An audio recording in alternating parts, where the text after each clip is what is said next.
রবিবার রাতে ফরাক্কা ব্যারেজ থেকে জল ছেড়েছে, কিন্তু তাতে প্রভাব পড়েনি মুর্শিদাবাদের জলঙ্গি সীমান্ত এলাকায়। ফরাজিপাড়া ও টলটলি ফেরিঘাটে স্থানীয় এলাকার মানুষের দাবি, আগের থেকে জল অনেকটাই কমেছে।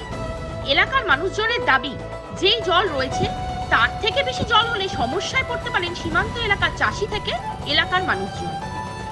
দিন জল বিভৎস পরিমাণে বাড়ছে, প্রতিনিয়ত জল বাড়ছেন। এখন খুব কষ্ট হয়েছে যে আমাদের বন্যা, বাগান টাগান, কলা বাগান টাবাগান, এখানে মেকানে সবজি গরু বাছুরলি খুব কষ্ট হচ্ছে। গরিব মানুষ কোনো দান ধ্যান যদি কোনোদিন দেখতে পারেন তো সাহায্য করেন সবাক।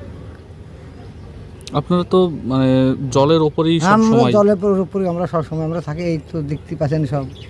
কাল থেকে শোনা যাচ্ছিল যে জল বাড়বে, ফারাক্কা ব্যারেজ থেকে জল কাল ছেড়েছে। থেকে তো সব সারা রাত মানুষ ছাইনি ধরেন, ঘুমের অবস্থায় চিন্তায়। কিছু বেকায় যায় টাকাটা হয়ে যাবে বলে।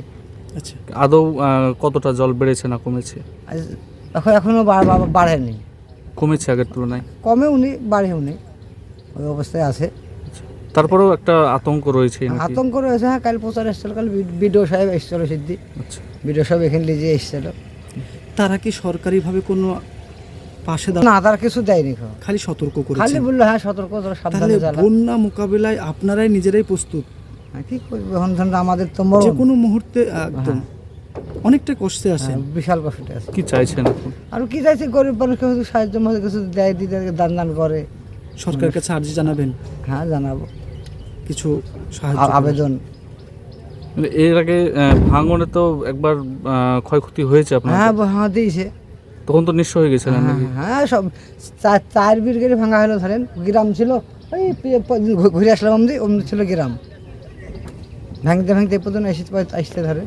আচ্ছা, কি নাম আপনার? আর বাদল মোল্লা, কি পেশায় আছে, কি কাজ মাঝি। করেন? আমি মাঝি কাজ করি।